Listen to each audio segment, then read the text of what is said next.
కాలికి బలపం కట్టుకొని ఎలా అనిపిస్తుంది? మనం ఏమంటామంటే పార్టీ అంటే కన్నతల్లిలాగా భావించాలి. ఎందుకంటే పార్టీని మనం నమ్ముకున్నప్పుడే మనం ఒక స్టాండ్ మీద మనం ముందుకెళ్ళినప్పుడే మనం ఫ్యూచర్లో ఏదైనా సాధిస్తాయి. ఎందుకంటే ఒక గోల్ పెట్టుకొని మనం ముందుకెళ్తాము. నేను 30 సంవత్సరాలు 25 సంవత్సరాలు నేను సర్పంచ్ అయినా కంటిన్యూ ఉంటాను. పర్యాలు నేను కానీ మా మిస్టర్ గారు సర్పంచ్ కావడం, మా ఉదయం ఎంపీటీ కావడం జరిగింది. ప్రజలందరూ మా ఏంటో ఎందుకున్నారు, మా మాట మీద నిలబడతాం, ప్రజల్లో ఎప్పటికీ అందుబాటులో ఉంటాం, ప్రజా సమస్యల పైన పోరాడతాం. కాబట్టి ప్రజలు మనకు మనం విశ్వసిస్తూ ఉన్నారు.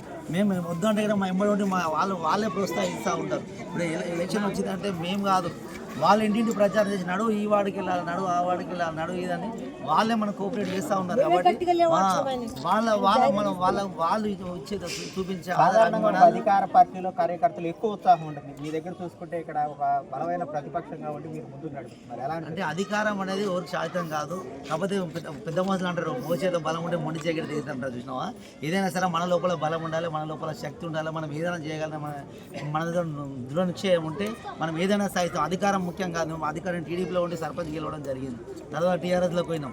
ఏదంటే మనం చేసే పనులే మనం ముందు తీసుకెళ్తాయి. నీకు అధికారం ఉండి ఎవడైనా చేస్తారు, అధికారం ఉండి చేసింది అది కాదు. నువ్వు ఆ ప్రతిపక్షం నుండి ఏం చేస్తావో అదే మనకు విజయం సాధిస్తుంది, మంచి మనకు పేరు గిట్ వస్తుంది. ప్రతిపక్షం నుండి కొట్లాడితే మనం ఇంకా షైన్ అవుతాం. ఎన్ని వార్డులు కొట్టబోతున్నారు ఇక్కడ? మా ధరలో 4 వార్డులకు 4 వార్డు మేము 100% గెలుస్తూ ఉన్నాం. ఇదే కాకుండా గడ్డపోతాను గిట్ట 14 వార్డులు మేము మొత్తం గెలిపిస్తాం. గడ్డపోతాను మున్సిపాలిటీలో ప్రతి వార్డులో గిట్ట నాకు సంబంధించిన మనుషులు ఉన్నారు, ప్రతి వార్డులో గిట్ట నాకు సంబంధించిన వర్గం ఉంది. కాబట్టి ప్రతి దగ్గర గిట్ట అందరి గెలుపు కోసం ప్రతి గడ్డపోతాను మున్సిపాలిటీలో 18 వార్డుల గెలుపు కోసం నా శాశ్వతంగా కృషి చేసి పార్టీ జెండా ఎగరవేస్తా అని ఈ సభముఖంగా తెలియజేస్తున్నాను.